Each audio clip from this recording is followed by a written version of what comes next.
Ang AI o Artificial Intelligence ay isang program sa computer na kung saan tinatangkang gayahin ng computer ang natural na katalinuhan ng tao na matuto at makaunawa gamit-gamit ang impormasyon na ibinibigay sa kanya. Sa pamamagitan ng ganitong abilidad, ang computer ay maaaring makaganap ng iba't ibang mga task na hindi kayang gawin ng isang typical program, katulad ng pag-intindi sa natural na pananalita ng tao, pagkilala at pagkatuto sa mga patterns, problem solving, at ang paggawa ng desisyon. Ito ang mga halimbawa ng iba't ibang klase ng AI. Narrow AI. Ito ang AI na ginawa para gumawa ng isang specific na task lamang. Isang halimbawa nito ay si Siri at Alexa, na maaaring turuan para makilala ang mga boses ng tao at isagawa ang mga utos nito, ngunit base lamang sa isang specific na instruction. General AI. Ito ay ang AI na maaari namang magproseso ng higit na malawak na impormasyon at makagawa ng higit na malawak na mga task. Ito ay nasa teorya pa lamang ngayon at patuloy na dinedevelop ng mga scientist.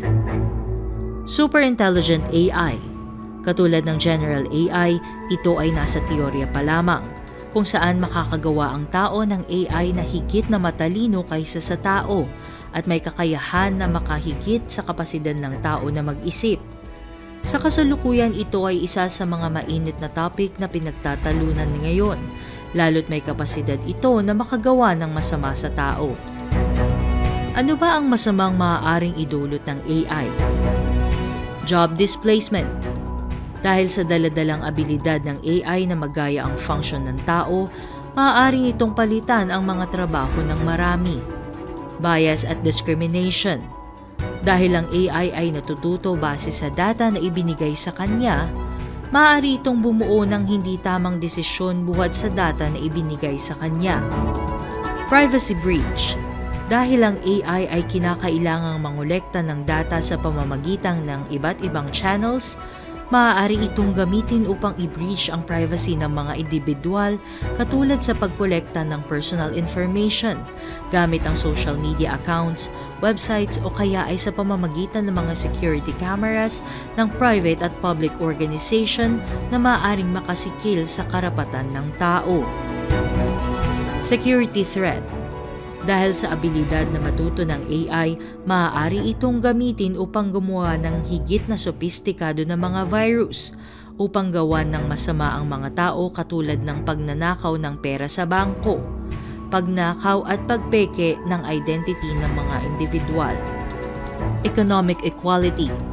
Dahil sa daladalang benepisyo ng AI na mas maging madali ang trabaho at magawa ang mga task ng tao na walang pahinga, maaari itong magbunga ng higit na hindi pagkapantay-pantay ng tao kung saan ang mayayaman ay lalong yayaman dahil sa paggamit ng AI at ang mahihirap ay lalong maghihirap dahil sa kawalan ng hanap buhay na kinuha ng AI. Existential risks. Isa sa pinakamalaking risk ng AI ay posibilidad na palitan nito ang sangkatauhan sa pamamagitan ng super AI na maaaring lagpasan ang talino ng tao na mag-isip at gumawa ng aksyon na maaaring ikapahamak ng sangkatauhan. Bagaman maraming daladalang peligro ang artificial intelligence, marami rin naman itong benepisyong magagawa para sa pagsulong ng teknolohiya at sangkatauhan. Kaya naman ating pinapayuhan na maging mapagmatyag at maging masikap sa paggamit ng ganitong teknolohiya sa paraan ng ikabubuti ng sangkatauhan at hindi para sa ikasasama.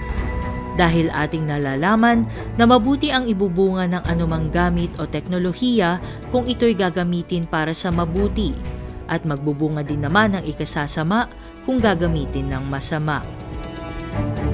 Now you know.